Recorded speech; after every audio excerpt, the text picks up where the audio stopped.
mucaayyoon asirratti agartan tuni muluu asaffaa shallamuu jedhamti jechuudha. Kan dhalattee guddatte lixa shawaadha magaalaa Walmaraatti guddatti.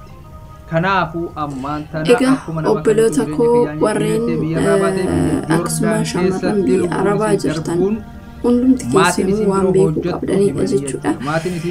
Engidihi akkuma argaa jirtanii Joordaan keessatti ijoolleen keenya dhumaatii jiru dhugaa dubbachuu fi mixiyyoo tanaan sadaffaadha jechuudha. Hojii hedduu hin guutin nama sadiidha jechuudha kan boqate. Egaa sababni isaa akkuma beekamu isheen takka naannoo ani galuudhaaf tikkeettiin kutamee fi torbee lama tafee jedhanii isheen illee ni boqatte. Ashamaa harka fuunee hordoftoota kabajamtoota chaanaal yuutuubii Askaalet jalatti argamtan jirra jirtu nagaan waaqayyoo bakka jirtanitti isiniif haa baay'atu jecha. Egaa obboloota koo waan isin beekuu qabdanii jechuudha. Keessattuu ijoolleen biyya Arabaa jiru hundumti keessanuu waan beekuu qabdanidha jechuudha kun. Mixiyyoon tuni akkuma argaa jirtanii anillee hin beeku ganda keenya jedhanii biyya keenyadha kan boqatte. Mixiyyoon tun ganaa daa'imaa akkuma argaa jirtanii Joordaan keessatti boqatte jedhanii miila darbee mixiyyoon takka galuudhaaf kaatee torbeen tokko yoo hafu boqatte jedhan.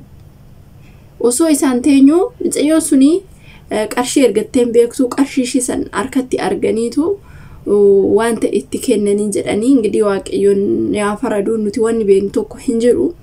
Yaa ta'u malee immoo ammasii mixiyyoon ammas itti dabalamtee jirti jechuudha. Bilis warreen dhugaa dubbachuuf biyya Joordaan san deemuudhaaf karoora qabaattan yookiin immoo karoora qabdan hin deemina. Biyyi guute biyya san hin deemina ammoo. Ijoolleen yoo duuterree namni achitti sagalee ta'uuf hin jiru. Namni isaan barbaadu hin jiru. Baay'ee rakkina hedduu keessa jiru jechuudha ijoolleen biyya san keessa jiran. Kanaafiyyuu akkanuma jettanii biyya san hin deemina. Ijoolleen keenya yoo isinitti himanis hin dhageessanii yaa'u biyyi Joordaan sun baay'ee biyya badduudha. Dhugaa dubbachuuf ijoollee hedduu fixaa jirti.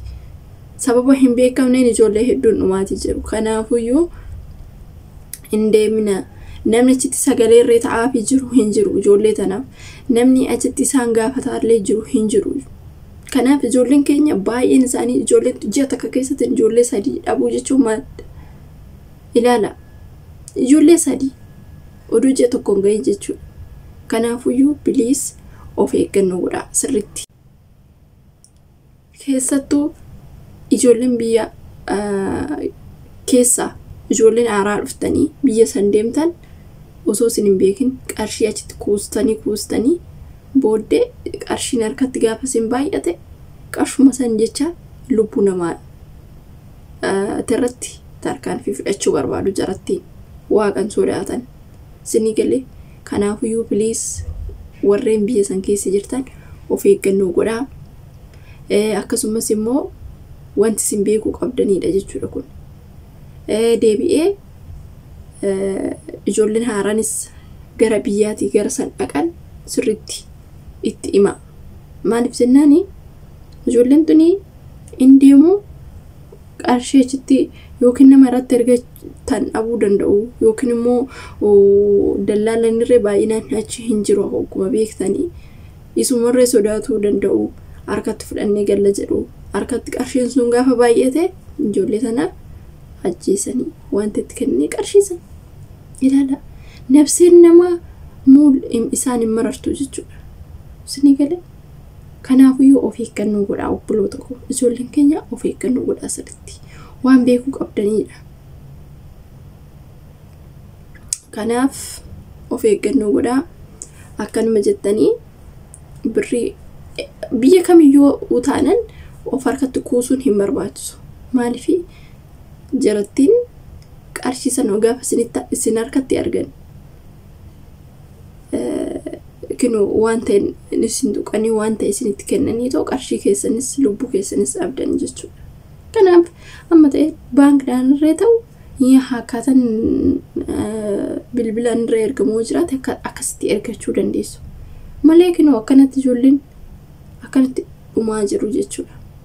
Kanaaf biliis ijoolleen keenya of eeggannoo godhaa sirriitti. Wanti isin beekuu qabdan kanaan. Kana of eeggannoo guddaa godhuun dirqamaa jechuudha. Torbee ji'a tokko osoo hin guutin ijoollee 3 ijoollee xixiqqaa kan warra inni hin beekne kan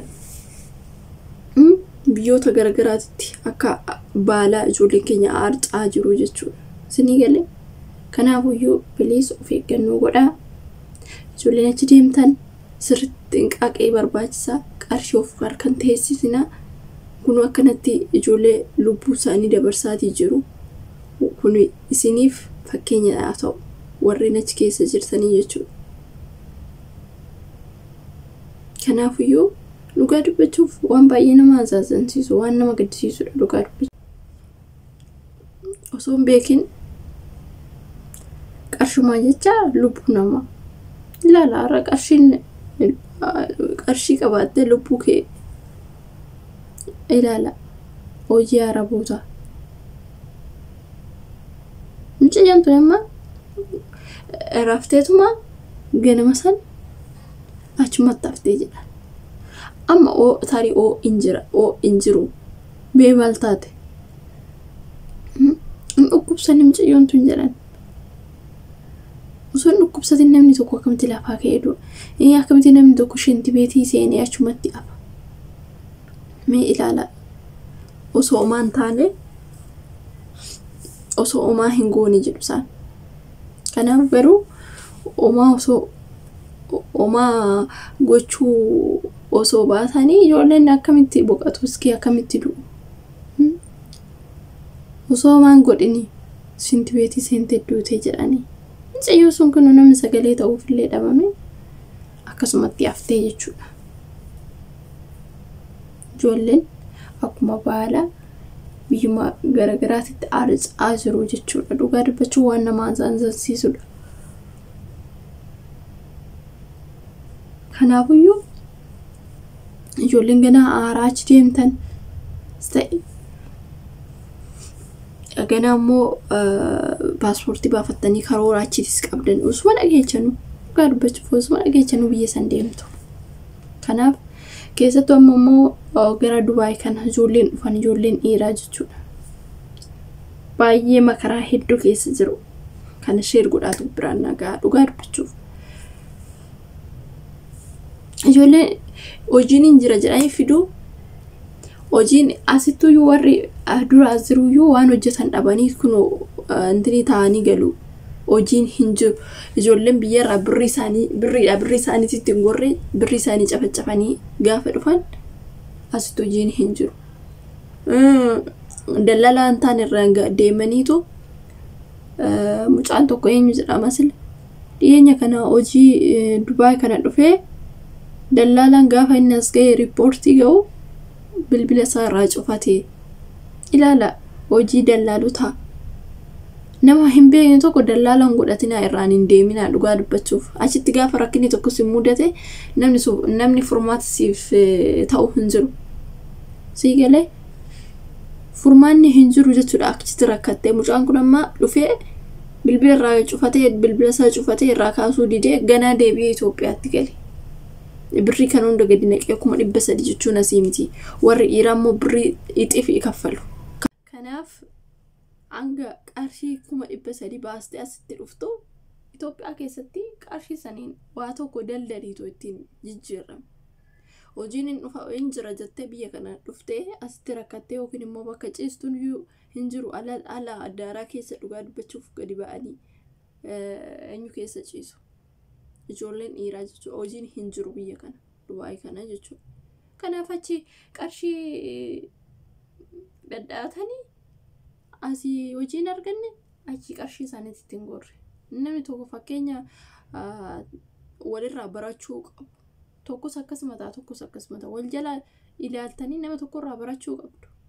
Akkanatti dhufanii biyya ormaatitti akkanatti cinqatii lubbuu ofii dhabuu waan akkasiitiin baay'atee jechuudha.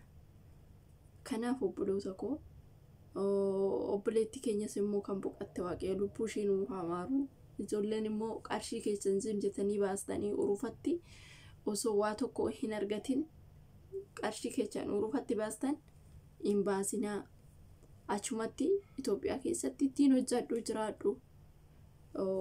Hojiitu jira jettee osoo hojiin siif hin argamin osoo nama gaarii tokko nama beektu tokko hin qabaatin sim jettee dallaan mataa irraan dhuftee asitti rakkachuun faayidaa hin qabu. Innaa kanaaf qarshii saniin hojjechuu yoo akka kiyyaa jechuudha. Inni akkasiniin jedha. Viidiyoon kiyya guyyaarraa kanuma fakkaata. Waa'ee micayyoo sadafaa duuteettiitti jechuudha kanan kaase kana. Naa fakkeenya isiniif haa ta'u fakkeenya walirraa fudhadhaa isiniin jechuu barbaadetanii. Ingirii viidiyoon kiyya guyyaarraa kana fakkaata. Turtii gaarii isiniif haa ta'u. Egaa wanti dabalataa yoo jiraate immoo haasaa kiyya keessattis ta'ee wanti isinitti hin tolle yoo jiraate koomentii jalatti na barreessaa. Saanduqa keessatti barreessaa. Laayikii gochuu hin dagatinaa. Subscribe gochuu hin dagatinaa isiniin jedha. Turtii gaarii qabaadhaa.